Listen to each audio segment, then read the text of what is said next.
ಶ್ರೀ ಹರಿವಾಯುಗುರುಭ್ಯೋ ನಮಃ. ಓಂ ವಂದೇ ವಿಷ್ಣುಂ ನಮಾಮಿ ಶ್ರಿಯಮಥ ಚ ಭುವಂ ಬ್ರಹ್ಮವಾಯೂ ಚ ವಂದೇ ಗಾಯತ್ರೀಂ ಭಾರತೀಂ ತಾಮಪಿ ಗರುಡಮನಂತಂ ಭಜೆ ರುದ್ರದೇವಂ ದೇವೀಂ ವಂದೇ ಸುಪರ್ಣೀಮಹಿಪತಿದಯಿತಾಂ ವಾರುಣೀಮಪ್ಯುಮಾಂ ತಾಂ ಇಂದ್ರಾದೀನ್ ಕಾಮಮುಖ್ಯಾನಪಿ ಸಕಲಸುರಾನ್ ತದ್ಗುರೂನ್ ಮದ್ಗುರೂಂಶ್ಚ ಅಭ್ರಮಂ ಭಂಗರಹಿತಂ ಅಜಡಂ ವಿಮಲಂ ಸದಾ ಆನಂದತೀರ್ಥಮತುಲಂ ಭಜೆ ತಾಪತ್ರಯಾಪಹಂ. ಸಾಧಿತಾ ಕಿಲ ಸತ್ತತ್ವಂ ಬಾಧಿತಾ ಕಿಲ ದುರ್ಮತಂ ಬೋಧಿತಾ ಕಿಲ ಸನ್ಮಾರ್ಗಂ ಮಾಧವಾಖ್ಯಯತಿಂ ಭಜೆ ಸಂಸ್ಥಾನರಕ್ಷಣೆ ಶೂರಾನ್ ಪ್ರಸನ್ನಾನ್ ರಾಘವಾರ್ಚನೆ ಪ್ರಣಮಾಮಿ ಗುರೂನ್ ನಿತ್ಯಂ ಪ್ರಸನ್ನಶೂರಮಾಧವಾನ್ ಪ್ರಸನ್ನಶೂರಮಾಧವಕರಾಬ್ಜೋತ್ಥಾನ್ ಯತೀಶ್ವರಾನ್ ವೀರರಾಮರತಾನ್ ವಂದೇ ವಿದ್ಯಾಸಾಗರಮಾಧವಾನ್. ಪೃಥ್ವೀಮಂಡಲಮಧ್ಯಸ್ಥಾಃ ಪೂರ್ಣಬೋಧಮತಾನುಗಾಃ ವೈಷ್ಣವಾಃ ವಿಷ್ಣುಹೃದಯಾಃ ತಾನ್ ನಮಸ್ಯೆ ಗುರೂನ್ ಮಮ. ಆಪಾದಮೌಳಿಪರ್ಯಂತಂ ಗುರುಣಾಮಾಕೃತಿಂ ಸ್ಮರೇತ್ ತೇನ ವಿಘ್ನಾಃ ಪ್ರಣಶ್ಯಂತಿ ಸಿದ್ಧ್ಯಂತಿ ಚ ಮನೋರಥಾಃ. ಶ್ರೀ ವಿದ್ಯಾವಲ್ಲಭ ಮಾಧವತೀರ್ಥಗುರುಭ್ಯೋ ನಮಃ. ಹರಿ ಓಂ. ಓಂ ವಿಶ್ವಂ ವಿಷ್ಣುರ್ವಷಟ್ಕಾರೋ ಭೂತಭವ್ಯಭವತ್ಪ್ರಭುಃ ಭೂತಕೃದ್ಭೂತಭೃದ್ಭಾವೋ ಭೂತಾತ್ಮಾ ಭೂತಭಾವನಃ ಯುಗಾಧಿಕೃತ್ಯುಗಾವರ್ತೋ ನೈಕಮಾಯೋ ಮಹಾಶನಃ ಅದೃಶ್ಯೋ ವ್ಯಕ್ತರೂಪಶ್ಚ ಸಹಸ್ರಜಿದನಂದಜಿತು. ಶ್ರೀ ಗುರುಭ್ಯೋ ನಮಃ. ಹರಿ ಓಂ. ಎಲ್ಲರಿಗೂ ಕೂಡ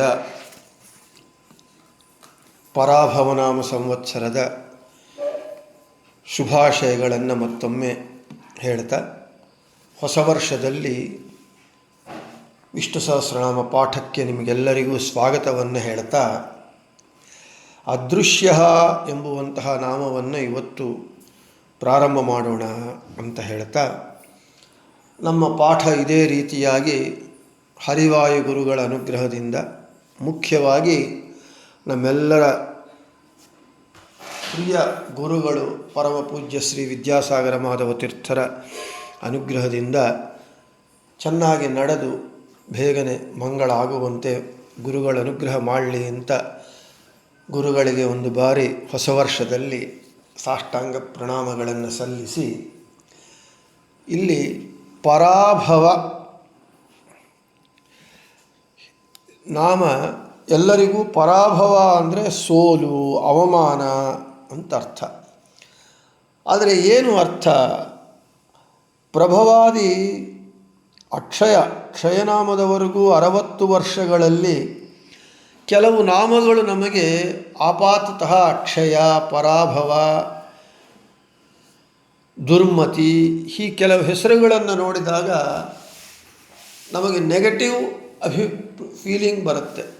ಆದರೆ ಭಗವಂತ ಸರ್ವಶಬ್ದವಾಚ್ಯನಾಗಿದ್ದಾನೆ.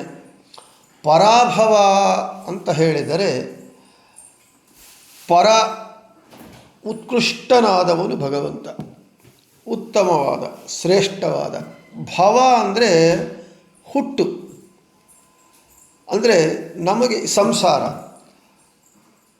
ನಾವು ಈ ಸಂಸಾರಕ್ಕೆ ಪರಾಭವವನ್ನು ಮಾಡಿ, ಅಂದರೆ ಭಗವಂತನ ಅನುಗ್ರಹದಿಂದ ಈ ಸಂಸಾರವನ್ನು ಸೋಲಿಸಿ ಸಂಸಾರಕ್ಕೆ ಪರಾಭವ ಮಾಡಿ ಅರಿಷಡ್ವರ್ಗಗಳಿಗೆ, ನಮ್ಮ ದುಃಖಕ್ಕೆ ಕಾರಣೀಭೂತವಾದಂತಹ ಅರಿಷಡ್ವರ್ಗಗಳಿಗೆ ಪರಾಭವವನ್ನು ಮಾಡಿ ಭಗವಂತನ ಅನುಗ್ರಹವನ್ನು ಹೊಂದುವಂತಹ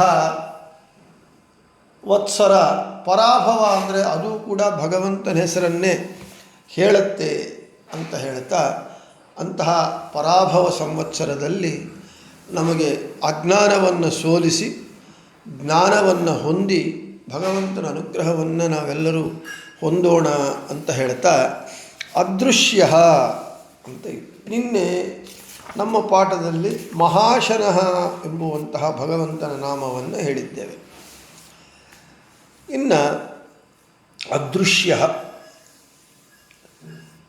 ಸಾಕಲ್ಯೇನ ಜ್ಞಾನಗೋಚರ ದೃಶ್ಯ ದೃಶ್ಯೋ ನ ಭವತಿ ಇತಿ ಅದೃಶ್ಯ.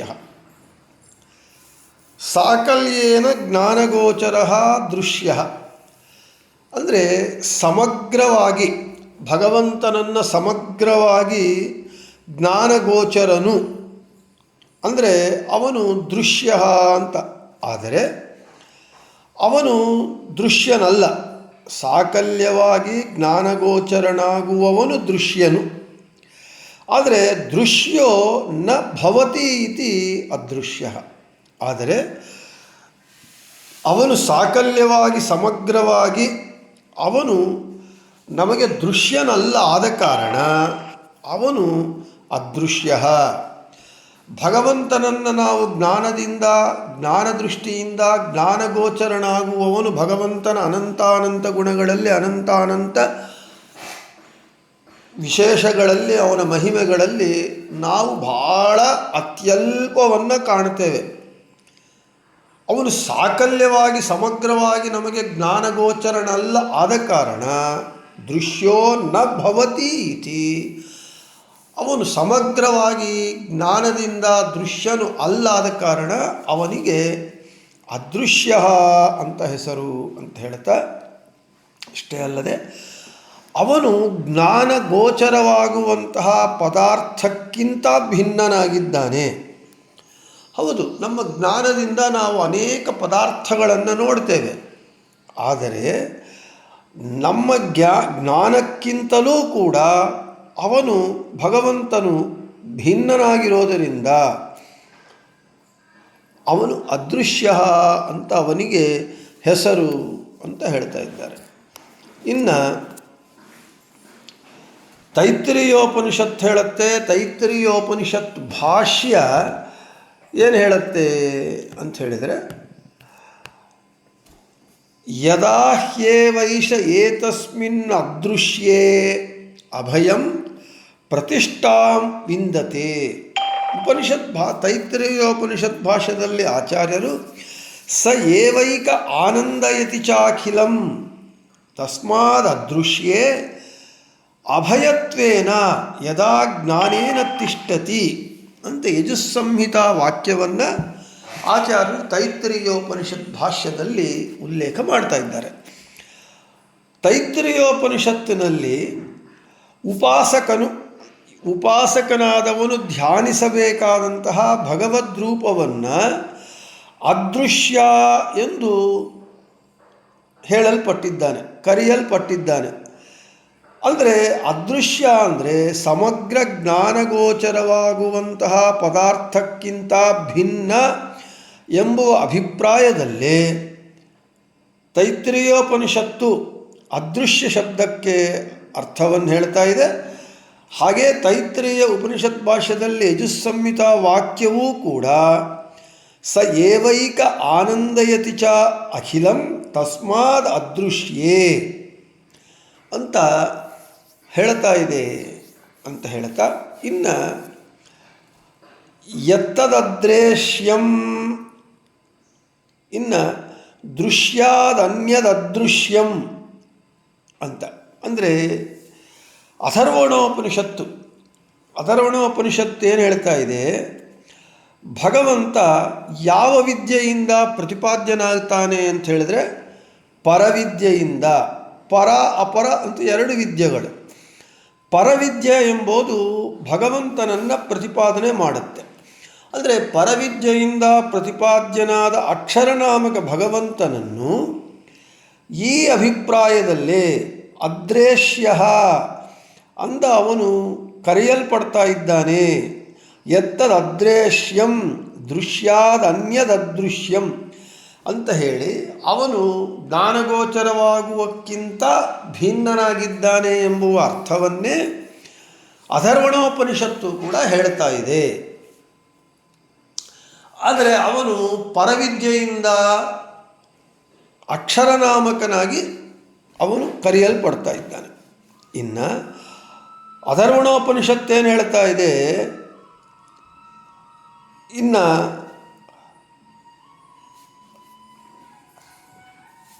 ಅದೃಶ್ಯತ್ವಾದಿ ಗುಣಕೋ ಧರ್ಮೋಕ್ತೇ ಅಂತ ಬ್ರಹ್ಮಸೂತ್ರ ಹೇಳ್ತಾ ಇದೆ. ಬ್ರಹ್ಮಸೂತ್ರ ಭಾಷೆಯಲ್ಲಿ ಆಚಾರ್ಯರು ಈ ರೀತಿ ಹೇಳ್ತಾರೆ, ಇತ್ಯಾದಿನ ತದ್ಧರ್ಮತ್ವೇನಾವಗತ ಪರವಿದ್ಯಾ ವಿಷಯೋತ್ವೋಕ್ತೇರ್ವಿಷ್ಣುರೇವಾ ದೃಶ್ಯತ್ವಾದಿ ಗುಣಕಃ ಅಂತ ಹೇಳ್ತಾ ಇದೆ. ಇನ್ನು ಅಥರ್ವಣೋಪನಿಷತ್ತು ತದವ್ಯಯಂ ಯದ್ಭೂತಯೋನಿಂ ಪರಿಪಶ್ಯಂತಿ ಧೀರಾಹ ಅಂತ ಹೇಳಿದರೆ, ಬ್ರಹ್ಮಸೂತ್ರ ಈ ಸೂತ್ರ ಹೀಗಿದೆ, ಅದೃಶ್ಯತ್ವಾದಿ ಗುಣಕೋ ಧರ್ಮೋಕ್ತೇ ಅಂದರೆ ಇಲ್ಲಿ ಭಗವಂತನಿಗೆ ಆ ಬ್ರಹ್ಮಸೂತ್ರದಲ್ಲೂ ಕೂಡ ಅದೃಶ್ಯತ್ವವನ್ನೇ ಹೇಳಲ್ಪಟ್ಟಿದೆ. ಭಗವಂತನಿಗೆ ಅದು ಅವನ ಅಸಾಧಾರಣ ಧರ್ಮವಾಗಿದೆ. ಅಂದರೆ ಭಗವಂತನಿಗೆ ಅದೃಶ್ಯತ್ವ ಎಂಬುವಂಥ ಗುಣ ಅದು ಭಗವಂತನ ಅಸಾಧಾರಣ ಧರ್ಮವಾಗಿದೆ ಅಂತ ಈ ಬ್ರಹ್ಮಸೂತ್ರದಲ್ಲಿ ಹೇಳಲ್ಪಡ್ತಾ ಇದೆ. ಅದನ್ನೇ ಆಚಾರ್ಯ ತದ್ಧರ್ಮತ್ವೇನ ಅವಗತ ಪರವಿದ್ಯಾ ವಿಷಯೋತ್ವೋಕ್ತೇ ವಿಷ್ಣು ಏವ ಅದೃಶ್ಯತ್ವಾದಿ ಗುಣಕಃ. ಭಗವಂತನು ಅವನು ಅದೃಶ್ಯ ಎಂದು ಕರೆಯಲ್ಪಡ್ತಾ ಇದ್ದಾನೆ. ಈ ಅದೃಶ್ಯ ಎಂಬುವಂಥದ್ದು ಈ ಗುಣ ಅಥವಾ ಧರ್ಮ ಭಗವಂತನದ್ದು ಅಸಾಧಾರಣ ಧರ್ಮವಾಗಿದೆ ಅಂತ ಹೇಳ್ತಾ, ಇನ್ನು ಬ್ರಹ್ಮಸೂತ್ರ ಭಾಷ್ಯದಲ್ಲಿ ಆಚಾರ್ಯರು ಹೇಳ್ತಾರೆ, ಅಥ ಪರಾಯಯಾ ಸ ಹರಿರ್ವೇದಿತವ್ಯೋ ಯೋ ಅಸಾವದೃಶ್ಯೋ ಅಂತ ಹೇಳ್ತಾ ಇದ್ದಾರೆ. ಈ ಬ್ರಹ್ಮಸೂತ್ರದಲ್ಲಿ ಉಲ್ಲೇಖ ಮಾಡಿರುವಂತಹ ಪ್ರಮಾಣದಲ್ಲಿ ಪರವಿದ್ಯೆಗೆ ವಿಷಯನಾಗಿದ್ದಾನೆ ಭಗವಂತ. ಪರವಿದ್ಯೆಗೆ ವಿಷಯನಾಗಿದ್ದಾನೆ ಶ್ರೀಹರಿಯೇ. ಆ ವಿಷಯನಾಗಿರುವ ಶ್ರೀಹರಿಯೇ ಅದೃಶ್ಯತ್ವ ಗುಣವುಳ್ಳವನು ಎಂದು ಈ ಬ್ರಹ್ಮಸೂತ್ರದಲ್ಲಿ ಹೇಳಿರುವ ಪ್ರಮಾಣದಲ್ಲಿ ಹೇಳಲ್ಪಟ್ಟಿದೆ. ಒಟ್ಟಾರೆ ಭಗವಂತನಿಗೆ ಈ ಅದೃಶ್ಯತ್ವ ಎಂಬ ಗುಣ ಇದೆ. ಅದೃಶ್ಯತ್ವ ಅಂತ ಹೇಳಿದರೆ ದೃಶ್ಯ ಅಂದರೆ ಕಾಣೋದು, ಅದೃಶ್ಯತ್ವ ಅಂದರೆ ನಮಗೆ ಗೋಚರನಾಗದೇ ಇರುವವನು. ಭಗವಂತ ಯಾವುದರಿಂದ ಗೋಚರನಾಗ್ತಾನೆ? ಈ ಚರ್ಮಚಕ್ಷುಗಳಿಂದ ಅವನು ಆಗುವುದಿಲ್ಲ. ಈ ಚರ್ಮಚಕ್ಷುಗಳಿಗೂ ಮೀರಿ ಜ್ಞಾನಚಕ್ಷುಗಳಿಗೆ ಅದಕ್ಕೆ ಜ್ಞಾನಗೋಚರನಾಗ್ತಾನೆ. ಆ ಜ್ಞಾನಗೋಚರನೂ ಕೂಡ ಅವನು ಹೇಗೆ ಆಗ್ತಾನೆ ಅಂತ ಹೇಳಿದರೆ ಸಾಕಲ್ಯವಾಗಿ ಸಮಗ್ರವಾಗಿ ಅವನು ಜ್ಞಾನಗೋಚರನಾಗುವುದಿಲ್ಲ. ಸಮಗ್ರವಾಗಿ ಯಾರಿಗೂ ಆಗುವುದಿಲ್ಲ. ಅಂಥ ಅಕ್ಷರತತ್ವಳಾದ ವಿಭಕ್ತ ಕುಟುಂಬಿನಿಯಾದ ಸದಾ ಭಗವಂತನ ವಕ್ಷಸ್ಥಲವಾಸಿನಿಯಾದ ಲಕ್ಷ್ಮೀದೇವಿಗೆ ಅವನು ಸಮಗ್ರವಾಗಿ ಸಾಕಲ್ಯವಾಗಿ ಆಗದೇ ಇರುವಾಗ ಇನ್ನು ನಮಗೆ ಅವನು ಸಮಗ್ರವಾಗಿ ಆಗ್ತಾನೆ ಎಂಬ ಮಾತೇ ಇಲ್ಲ. ಲಕ್ಷ್ಮೀದೇವಿಗೂ ಅದೃಶ್ಯನು, ನಮಗೂ ಅವನು ಅದೃಶ್ಯನು ಅಂತ ಆ ಬ್ರಹ್ಮಸೂತ್ರ ಹೇಳ್ತಾ ಇದೆ. ಇನ್ನು ನಮಗೆ ಅಭೇದೋ ಅಭಾವಧರ್ಮಾಣಾಂ ಬ್ರಹ್ಮಣ ಯುಜ್ಯತೆ ಕಥಂ ನಾಭಾವೋ ಭಾವ ಇತಿ ಚ ವಿಶೇಷ ಪ್ರಾಯಶೋ ಭವೇತ್.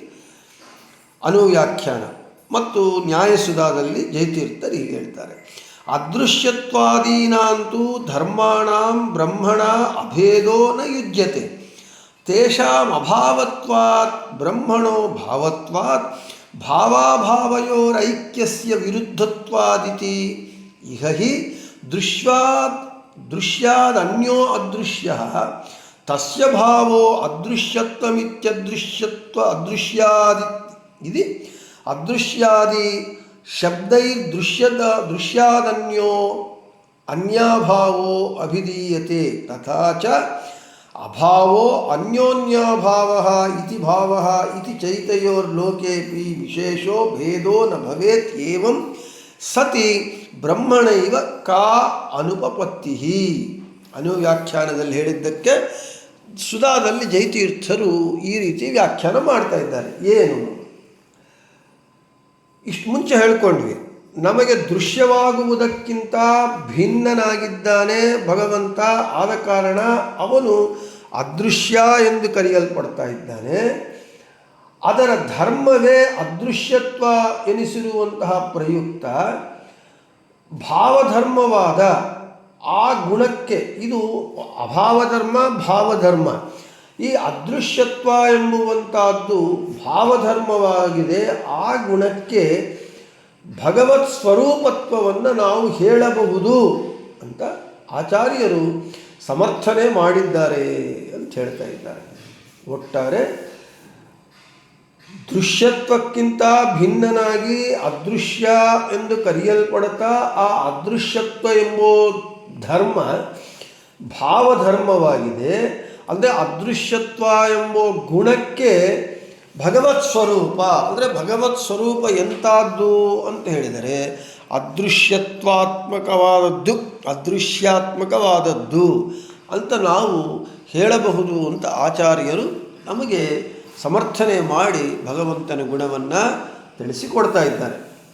ಇನ್ನು ಪುರುಷ ಪ್ರಯತ್ನೇನ ದ್ರಷ್ಟುಂ ಅಶಕ್ಯತ್ವಾದ್ ಅದೃಶ್ಯ, ಪುರುಷ ಪ್ರಯತ್ನದಿಂದ ಮಾತ್ರ, ಬರೇ ಪುರುಷ ಪ್ರಯತ್ನದಿಂದ ಭಗವಂತನನ್ನು ಕಾಣುವುದಕ್ಕೆ ಅಶಕ್ಯನಾದವನು. ಅಂದರೆ ಇಲ್ಲಿ ಅರ್ಥಾತ್ ಏನು, ನಾನು ಭಗವಂತನನ್ನು ನನ್ನ ಪ್ರಯತ್ನದಿಂದ ನಾನು ಕಾಣ್ತೇನೆ, ಭಗವಂತನನ್ನು ಕೇವಲ ಪುರುಷ ಪ್ರಯತ್ನ ಸಾಕು ಅಂತ ಹೇಳಿದರೆ, ಕೇವಲ ಪುರುಷ ಪ್ರಯತ್ನದಿಂದ ಅವನು ಕಾಣುವುದಕ್ಕೆ ಸಾಧ್ಯವಾಗದೇ ಇರುವವನು. ಆದ ಕಾರಣ ಅದೃಶ್ಯ ಅಂತ ಅವನಿಗೆ ಹೆಸರು. ಆದರೆ ಬರೇ ಪುರುಷ ಪ್ರಯತ್ನದಿಂದ ಅವನು ನಮಗೆ ದೃಶ್ಯನಾಗದೇ ಇರುವಾಗ ಇನ್ನು ಯಾವುದರಿಂದ ಅವನು ನಮಗೆ ದೃಶ್ಯನಾಗ್ತಾನೆ ಅಂತ ಹೇಳಿದರೆ, ತಸ್ಯ ಅನುಗ್ರಹಂ ವಿನಾ ದ್ರಷ್ಟುಂ ಅಶಕ್ಯ ಅದೃಶ್ಯ. ತಸ್ಯ, ಯಾರು ತಸ್ಯ ಅಂದರೆ ಅವನು, ಅವನು ಅಂದರೆ ಯಾರು, ಭಗವಂತ. ಭಗವಂತನ ಅನುಗ್ರಹವಿಲ್ಲದೆ ಕಾಣುವುದಕ್ಕೆ ಸಾಧ್ಯವಾಗುವುದಿಲ್ಲ. ಪುರುಷ ಪ್ರಯತ್ನ, ಬರೇ ಪುರುಷ ಪ್ರಯತ್ನದಿಂದ ಕಾಣುವುದಿಲ್ಲ. ನಾನು ಪುರುಷ ಪ್ರಯತ್ನ ಮಾಡಿ ಕಾಣುತ್ತೇನೆ ಅಂತ ಹೇಳಿದರೆ ಆಗಲ್ಲ. ಆದರೆ ಆ ಪುರುಷ ಪ್ರಯತ್ನದ ಜೊತೆಗೆ ತಸ್ಯ ಅನುಗ್ರಹಂ ವಿನಾ, ಅವನ ಅನುಗ್ರಹವಿಲ್ಲದೆ ಅವನನ್ನು ನಾವು ದ್ರಷ್ಟುಂ ಅಶಕ್ಯ, ಅವನನ್ನು ನೋಡುವುದಕ್ಕೆ ಅಶಕ್ಯನು, ಅಸಾಧ್ಯವು, ಆಗುವುದಿಲ್ಲ. ಆದ ಕಾರಣ ಭಗವಂತನಿಗೆ ಅಶಕ್ಯ, ಅದೃಶ್ಯ ಅಂತ ಹೆಸರು ಅಂತ ಹೇಳ್ತಾ ಇದ್ದಾರೆ. ಅಂದರೆ ಒಟ್ಟಾರೆ ನಾವು ಭಗವಂತನನ್ನು ಕಾಣಬೇಕು ಅಂತ ಹೇಳಿದರೆ ನಮ್ಮ ಪುರುಷ ಪ್ರಯತ್ನ ಇರಬೇಕು. ಬರೇ ಪುರುಷ ಪ್ರಯತ್ನವಲ್ಲದೆ ಪುರುಷ ಪ್ರಯತ್ನದ ಜೊತೆಗೆ ಅವನ ಅನುಗ್ರಹವೂ ಇರಬೇಕು.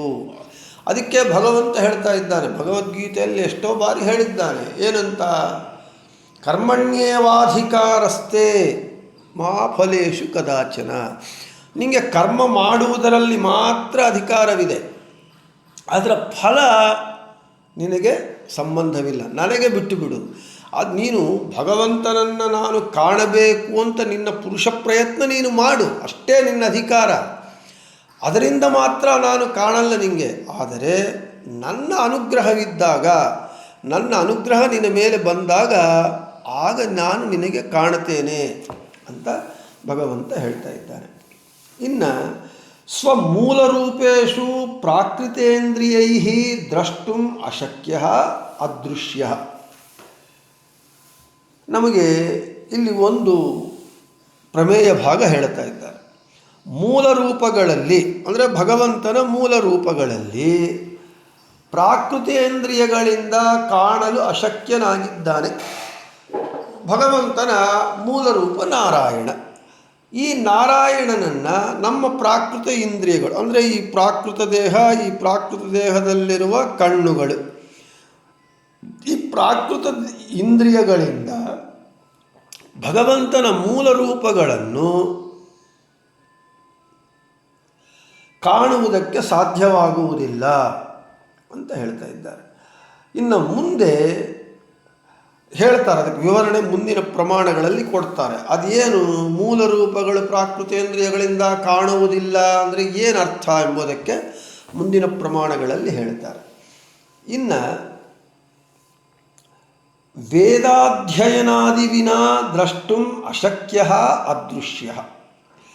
ವೇದಾಧ್ಯಯನಾದಿಗಳು ಇಲ್ಲದೆ ಅವನನ್ನು ಕಾಣುವುದಕ್ಕೆ ಸಾಧ್ಯವಾಗುವುದಿಲ್ಲ. ಅಂದರೆ ಭಗವಂತನನ್ನು ನಾವು ಕಾಣಬೇಕು ಅಂತ ಹೇಳಿದರೆ ಯಾವ ಭಗವಂತನನ್ನು ತಿಳಿಸಿಕೊಡುತ್ತೋ ವೇದಗಳು, ಅಂಥ ವೇದಗಳನ್ನು ಅಧ್ಯಯನ ಮಾಡಬೇಕು. ಹಾಗೆ ಶಾಸ್ತ್ರವನ್ನು ಅಧ್ಯಯನ ಮಾಡಬೇಕು. ಈ ರೀತಿಯಾಗಿ ಭಗವಂತನನ್ನು ತಿಳಿಸಿಕೊಡುವಂತಹ ವೇದಗಳು ಆದಿಶಬ್ದದಿಂದ ಶಾಸ್ತ್ರ, ಪಂಚರಾತ್ರಾಗಮ ಇವುಗಳನ್ನು ಅಧ್ಯಯನ ಮಾಡಿದರೇನೆ ಅವನು ನಮಗೆ ಕಾಣ್ತಾನೆ ಹೊರತು ಅವು ಇಲ್ಲದೆ ವೇದಾಧ್ಯಯನಾದಿ ವಿನಾ ವೇದಾದಿ ಅಧ್ಯಯನಗಳು ಇಲ್ಲದೆ ದ್ರಷ್ಟುಂ ಅವನನ್ನು ನೋಡುವುದಕ್ಕೂ ಅಶಕ್ಯನಾದವನು ಆದ ಕಾರಣ ಅದೃಶ್ಯ ಆದ ಕಾರಣ ನಾವು ವೇದವನ್ನು ಓದಬೇಕು ಮತ್ತು ಶಾಸ್ತ್ರವನ್ನು ಓದಬೇಕು. ಗುರುಮುಖೇನ ಓದಿ ಅವುಗಳಲ್ಲಿ ಪ್ರತಿಪಾದ್ಯನಾದ ಭಗವಂತನನ್ನು ಕಾಣುವುದಕ್ಕೆ ಅದು ಭಗವಂತನ ಜ್ಞಾನ. ಅದರಿಂದ ಭಗವಂತನನ್ನು ಕಾಣುವುದಕ್ಕೆ ನಮ್ಮ ಪ್ರಯತ್ನ ನಾವು ಮಾಡಬೇಕು. ಇನ್ನು ಕೌಂಠರವ್ಯ ಶ್ರುತಿ ಈ ರೀತಿ ಹೇಳ್ತಾ ಇದೆ. ಏನಂತ? ಅರೂಪಮಕ್ಷರಂ ಬ್ರಹ್ಮ ಸದಾ ಅವ್ಯಕ್ತಂಚ ನಿಷ್ಕಳಂ. ಬ್ರಹ್ಮಸೂತ್ರ ಭಾಷ್ಯದಲ್ಲಿ ಆಚಾರ್ಯರು ಕೌಂಠರವ್ಯ ಶ್ರುತಿಯ ವಾಕ್ಯವನ್ನು ಉಲ್ಲೇಖ ಮಾಡ್ತಾ ಇದ್ದಾರೆ. ಏನು? ಭಗವಂತನು ಅರೂಪಮಕ್ಷರಂ ಬ್ರಹ್ಮ ಸದಾ ಅವ್ಯಕ್ತಂಚ.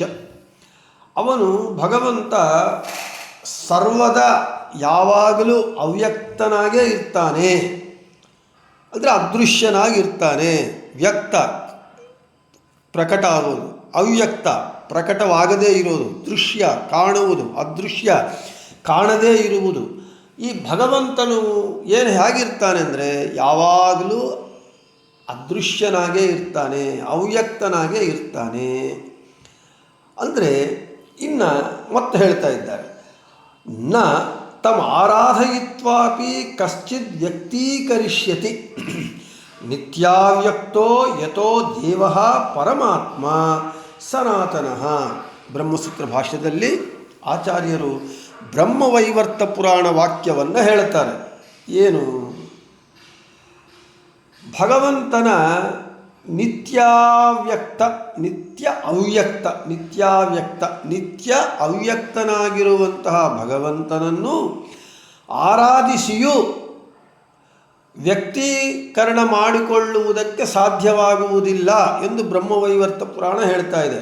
ಅದೇ ನ ತಮ್ ಆರಾಧಯಿತ್ವಾಪಿ ಕಶ್ಚಿತ್ ವ್ಯಕ್ತೀಕರಿಷ್ಯತಿ.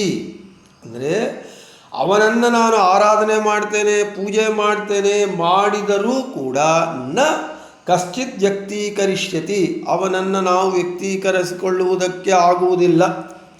ನಿತ್ಯಾವ್ಯಕ್ತೋ ಯತೋ ದೇವಃ ಪರಮಾತ್ಮ ಸನಾತನಃ. ಅವನು ನಿತ್ಯ ಅವ್ಯಕ್ತನಾಗಿದ್ದಾನೆ. ಆದ ಕಾರಣ ಭಗವಂತನನು ಸನಾತನನಾಗಿದ್ದಾನೆ ಎಂದು ಬ್ರಹ್ಮವೈವರ್ತ ಪುರಾಣ ಹೇಳ್ತಾ ಇದೆ. ಇಲ್ಲಿ ನಾನು ನಿಮಗೆ ಮುಂದೆ ಹೇಳಿದ್ದೆ, ಪ್ರಾಕೃತ ಇಂದ್ರಿಯಗಳಿಂದ ಅವನ ಮೂಲ ರೂಪಗಳನ್ನು ಕಾಣುವುದಕ್ಕೆ ಆಗುವುದಿಲ್ಲ. ಅದಕ್ಕೆ ಇಲ್ಲಿ ವಿವರಣೆ ಕೊಡ್ತಾ ಇದ್ದಾರೆ. ಕಾಠಕೋಪನಿಷತ್ತು ಭಾಷ್ಯದಲ್ಲಿ ನಮಗೆ ವಿವರಣೆಯನ್ನು ಕೊಡ್ತಾ ಇದ್ದಾರೆ. ನ ಸಂದೃಶ್ಯತೆ ತಿಷ್ಠತಿ ರೂಪಮಸ್ಯ ನ ಚಕ್ಷುಷಾ ಪಶ್ಯತಿ ಕಶ್ಚಿದೇನಂ. ಕಾಠಕೋಪನಿಷತ್ತು ಉಪನಿಷತ್ ಭಾಷ್ಯ. ಪ್ರಾದುರ್ಭಾವೇಶ್ವೃತೆ ವಿಷ್ಣುಮಿಂದ್ರಿಯೈರ್ನೈವ ಪಶ್ಯತಿ. ಅದೇ ಹೇಳ್ತಾ ಇದೆ. ಭಗವಂತನ ಅವತಾರ ರೂಪಗಳು ಪ್ರಾಕೃತ ಇಂದ್ರಿಯಗಳಿಗೆ ಅವನು ಗೋಚರನಾಗ್ತಾನೆ. ಭಗವಂತನ ಅವತಾರ ರೂಪಗಳು ನಮ್ಮ ಪ್ರಾಕೃತ ಇಂದ್ರಿಯಗಳಿಗೆ ಗೋಚರಿಸುತ್ತೆ. ಆದರೂ ಅವನ ಮೂಲ ರೂಪವು ಬಾಹ್ಯ ಚಕ್ಷುರಾದಿಗಳಿಗೆ ಅಗೋಚರ ಎಂದು ಕಾಠಕೋಪನಿಷತ್ತು ಹೇಳ್ತಾ ಇದೆ. ಇಲ್ಲಿ ಅದಕ್ಕೆ ವಿವರಣೆ. ಮೂಲ ರೂಪ ಪ್ರಾಕೃತ ಇಂದ್ರಿಯಗಳಿಂದ ನೋಡಲಿಕ್ಕಾಗುವುದಿಲ್ಲ. ಅವತಾರ ರೂಪಗಳು ಪ್ರಾಕೃತ ಇಂದ್ರಿಯಗಳಿಂದ ನೋಡಲಿಕ್ಕಾಗತ್ತೆ. ರಾಮ, ಕೃಷ್ಣ ಈ ಅವತಾರ ರೂಪಗಳು. ದ್ವಾಪರ ಯುಗದಲ್ಲಿ ಈ ಪ್ರಾಕೃತ ಇಂದ್ರಿಯಗಳುಳ್ಳಂತಹ ಸಜ್ಜನರಾದ ದೇವತೆಗಳಾದ ಪಾಂಡವರೂ ನೋಡಿದ್ದಾರೆ ಕೃಷ್ಣನನ್ನು. ಹಾಗೆ ದುಷ್ಟರಾದ ಕಲಿ ಸ್ವರೂಪನಾದ ದುರ್ಯೋಧನ ಅವರು ಕೌರವಾದಿಗಳು ಕೂಡ ಕೃಷ್ಣನನ್ನು ನೋಡಿದ್ದಾರೆ ಪ್ರಾಕೃತ ಇಂದ್ರಿಯಗಳಿಂದಲೇ. ಆದರೆ ಅದು ಕೃಷ್ಣ ಮೂಲ ರೂಪವಲ್ಲ, ಅವತಾರ ರೂಪ. ಅದೇ ಭಗವಂತನ ವಿಶ್ವರೂಪ ದರ್ಶನವನ್ನು ನೋಡುವಾಗ ಆವಾಗ ಅರ್ಜುನನೂ ಕೂಡ ಈ ಪ್ರಾಕೃತ ಇಂದ್ರಿಯದಿಂದ ಅರ್ಜುನನೇ ನೋಡಲಿಕ್ಕಾಗಿಲ್ಲ ವಿಶ್ವರೂಪವನ್ನು. ವಿಶ್ವರೂಪ ಮಂದಿರ ಅಂತ ಬಂದ್ಬಿಡ್ತಾ ಇದೆ, ಭಗವಂತನ ಒಂದು ಇಷ್ಟವಾದ ಒಂದು ಪ್ರಾಜೆಕ್ಟ್ ಅದು. ಅರ್ಜುನನೂ ಕೂಡ ಭಗವದ್ಗೀತೆ ಹೇಳುವಾಗ ವಿಶ್ವರೂಪವನ್ನು ನೋಡುವಾಗ ಈ ಪ್ರಾಕೃತ ಇಂದ್ರಿಯಗಳಿಂದ ಪ್ರಾಕೃತ ಕಣ್ಣುಗಳಿಂದ ಅರ್ಜುನ ನೋಡಲಿಲ್ಲ. ಆಗ ಭಗವಂತ ಅರ್ಜುನನಿಗೆ ದಿವ್ಯ ಚಕ್ಷುವನ್ನು ಕೊಟ್ಟ. ದಿವ್ಯ ಚಕ್ಷುವನ್ನು ಕೊಟ್ಟಾಗ ವಿಶ್ವರೂಪವನ್ನು ಕಂಡ. ಅರ್ಜುನನೇ ಪ್ರಾಕೃತ ಕಣ್ಣುಗಳಿಂದ ವಿಶ್ವರೂಪವನ್ನು ಕಾಣದೇ ಇರುವಾಗ ಯಾರಿಗೆ ದಿವ್ಯ ದೃಷ್ಟಿ ಭಗವಂತ ಕೊಡಲಿಲ್ಲವೋ ಅವರು ಯಾರೂ ಭಗವಂತನ ಒಂದು ವಿಶ್ವರೂಪವನ್ನು ಕಂಡಿಲ್ಲ. ಹಾಗೆ ಈ ಪ್ರಾಕೃತ ಇಂದ್ರಿಯಗಳಿಂದ ಪೂರ್ವಜನ್ಮ ಪುಣ್ಯವೋ ಅಥವಾ ಇದರಿಂದ ಅವನು ಪ್ರಾಕೃತ ಇಂದ್ರಿಯಗಳಿಂದ ಅವತಾರ ರೂಪಗಳನ್ನು ದರ್ಶನ ಕೊಡ್ತಾನೆ. ಆದರೆ ಪಾಂಡವರಿಗೆ ದರ್ಶನವನ್ನು ಕೊಟ್ಟ. ಆದರೆ ಪಾಂಡವರಿಗೆ, ಸಜ್ಜನರಿಗೆ, ದೇವತೆಗಳಿಗೆ ಕೃಷ್ಣ ಸಾಕ್ಷಾತ್ತು ಭಗವಂತ ಎಂಬುವಂತಹ ಜ್ಞಾನ ಇತ್ತು. ಭಗವಂತನಾಗಿ ಕೃಷ್ಣನನ್ನು ಉಪಾಸನೆ ಮಾಡಿದರು. ಆದರೆ ಕೌರವಾದಿಗಳು, ದುರ್ಯೋಧನಾದಿಗಳು ಕೃಷ್ಣನನ್ನು ನೋಡಿದರೂ ಭಗವಂತ ಅಂತವರಿಗೆ ಅರಿವು ಇಲ್ಲ, ಜ್ಞಾನ ಇಲ್ಲ. ಅವನೊಬ್ಬ ಸಾಮಾನ್ಯ ಯಾದವ, ಗೊಲ್ಲ, ನಮ್ಮ ಬಂಧು ಅಂತಲೇ ನೋಡಿದರು. ಆದ ಕಾರಣ ಇಲ್ಲಿ ಅವತಾರ ರೂಪಗಳು ಪ್ರಾಕೃತ ಇಂದ್ರಿಯಗಳಿಗೆ ಗೋಚರವಾಗತ್ತೆ ಅಷ್ಟೇ ಹೊರತು ಭಗವಂತನ ಮೂಲ ರೂಪ ಈ ಬಾಹ್ಯ ಚಕ್ಷುಗಳಿಗೆ ಅಗೋಚರವಾದದ್ದು, ಅದೃಶ್ಯವಾದದ್ದು ಅಂತ ಕಾಠಕೋಪನಿಷತ್ತು ನಮಗೆ ಹೇಳ್ತಾ ಇದೆ ಅಂತ ಹೇಳ್ತಾ ಇನ್ನು ಋಗ್ವೇದ ಹೇಳುತ್ತೆ. ತದ್ವಿಷ್ಣೋ ಪರಮಂ ಪದಂ ಸದಾ ಪಶ್ಯಂತಿ ಸೂರ್ಯಃ. ಋಗ್ವೇದ ಭಾಷ್ಯದಲ್ಲಿ ಆಚಾರ್ಯರು ಹೀಗೆ ಹೇಳ್ತಾರೆ, ರಮಾ ಬ್ರಹ್ಮ ಶಿವಾದಿಭ್ಯೋ ಯದ್ ವಿಷ್ಣೋ ಪರಮಂ ಪದಂ ರೂಪಂ ಪಶ್ಯಂತಿ ನಿರ್ಮುಕ್ತಾ ಸಂಸಾರಾತ್ ಸೂರಯಃ ಸದಾ. ತದ್ವಿಷ್ಣೋ ಪರಮಂ ಪದಂ ಸದಾ ಪಶ್ಯಂತಿ ಸೂರಯಃ. ಆದರೆ ಲಕ್ಷ್ಮೀದೇವಿ, ಚತುರ್ಮುಖ ರುದ್ರಾದಿಗಳಕ್ಕಿಂತ ಭಗವಂತನ ಸ್ವರೂಪ ಉತ್ತಮವಾದದ್ದು. ಅದೇ ರಮಾ ಬ್ರಹ್ಮ ಶಿವಾದಿಭ್ಯೋ ಯದ್ ವಿಷ್ಣೋ ಪರಮಂ ಪದಂ. ಲಕ್ಷ್ಮೀದೇವಿ, ಚತುರ್ಮುಖ ಬ್ರಹ್ಮ, ರುದ್ರಾದಿ ದೇವತೆಗಳ ಇವರೆಲ್ಲರಕ್ಕಿಂತ ಅವನು ಉತ್ತಮವಾದ ಭಗವಂತನ ಸ್ವರೂಪ. ಅಂತಹ ಭಗವಂತನ ಸ್ವರೂಪವನ್ನು ಜ್ಞಾನಿಗಳು ಸರ್ವದಾ ಕಾಣ್ತಾ ಇರ್ತಾರೆ ಎಂದು ಋಗ್ವೇದ ಹೇಳ್ತಾ ಇದೆ. ಅದಕ್ಕೆ ಹೇಳ್ತಾ ಇದ್ದಾರೆ, ತದ್ವಿಷ್ಣೋ ಪರಮಂ ಪದಂ ಸದಾ ಪಶ್ಯಂತಿ ಸೂರಯ. ಸೂರಯ ಅಂದರೆ ಜ್ಞಾನಿಗಳು. ಜ್ಞಾನಿಗಳು ಭಗವಂತನ ಸ್ವರೂಪವನ್ನು ಸರ್ವದಾ ಕಾಣ್ತಾ ಇರ್ತಾರೆ. ಅದಕ್ಕೆ ವಿವರಣೆ, ರಮಾ ಬ್ರಹ್ಮ ರುದ್ರಾದಿಗಳಕ್ಕಿಂತ ಉತ್ತಮವಾದ ಭಗವಂತನ ಸ್ವರೂಪವನ್ನು, ಪರಮಂ ಪದಂ ರೂಪಂ, ಅಂತಹ ಭಗವಂತನ ರೂಪವನ್ನು ಪಶ್ಯಂತಿ ನಿರ್ಮುಕ್ತಾ ಸಂಸಾರಾತ್ ಸೂರಯ ಸದಾ. ಅಂದರೆ ಸಂಸಾರದಿಂದ ಇರುವ ಏನು ಈ ಜ್ಞಾನಿಗಳು ಯಾರಿದ್ದಾರೆ, ಆ ಜ್ಞಾನಿಗಳು ಭಗವಂತನನ್ನು ಯಾವಾಗಲೂ ಕಾಣ್ತಾ ಇರ್ತಾರೆ ಅಂತ ಋಗ್ವೇದ ಭಾಷ್ಯದಲ್ಲಿ ಆಚಾರ್ಯರು ಹೇಳ್ತಾರೆ.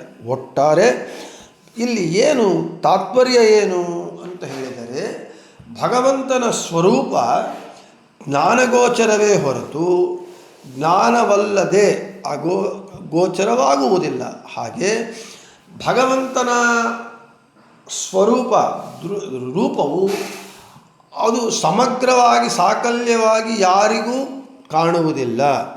ಭಗವಂತನ ದರ್ಶನ ಆಗಬೇಕು, ಅವನು ದೃಶ್ಯನಾಗಬೇಕು ಅಂದರೆ ವೇದಾದಿ ಶಾಸ್ತ್ರ ಅಧ್ಯಯನ ಮಾಡಬೇಕು, ಅದರಿಂದ ಯಥಾಯೋಗ್ಯವಾಗಿ ಅವನನ್ನು ಕಾಣಬೇಕು ಅಷ್ಟೇ ಹೊರತು ಸಮಗ್ರವಾಗಿ ಅವನನ್ನು ಕಾಣುವುದಕ್ಕೆ ಸಾಧ್ಯವಾಗುವುದಿಲ್ಲ. ಆದ ಕಾರಣ ಅದೃಶ್ಯ. ಆದರೆ ಜ್ಞಾನಿಗಳು ಅವನನ್ನು ಸದಾ ಕಾಣ್ತಾ ಇರ್ತಾರೆ. ಸದಾ ಪಶ್ಯಂತಿ ಸೂರ್ಯ ಅಂತ ಹೇಳ್ತಾ ಇದ್ದಾರೆ. ಆದ ಕಾರಣ ಅವನು ಅದೃಶ್ಯ. ಜ್ಞಾನಿಗಳು ಸದಾ ಕಾಣಬಹುದು, ಆದರೆ ಸಮಗ್ರವಾಗಿ ಕಾಣುವುದಿಲ್ಲ. ಅಲ್ಲಿಗೂ ಅವನು ಅದೃಶ್ಯ ಅಂತ ಭಗವಂತನಿಗೆ ಹೆಸರು ಅಂತ ಹೇಳ್ತಾ, ಇನ್ನು ಅನೇಕ ರೀತಿಯಾಗಿ ಭಗವಂತನ ಅದೃಶ್ಯತ್ವದ ಗುಣವನ್ನು, ಅವನ ಅದೃಶ್ಯ ನಾಮವನ್ನು, ಔಚಿತ್ಯವನ್ನು ಅನೇಕ ರೀತಿಯಾಗಿ ಪ್ರಮಾಣಗಳಿಂದ ಹೇಳ್ತಾರೆ. ಅವುಗಳನ್ನು ನಾಳೆ ಹೇಳಿಕೊಳ್ಳೋಣ ಅಂತ ಹೇಳ್ತಾ ಶ್ರೀಕೃಷ್ಣಾರ್ಪಣಮಸ್ತು, ಮಧ್ವೇಶಾರ್ಪಣಮಸ್ತು. ಎಲ್ಲರಿಗೂ ಶುಭಮಸ್ತು.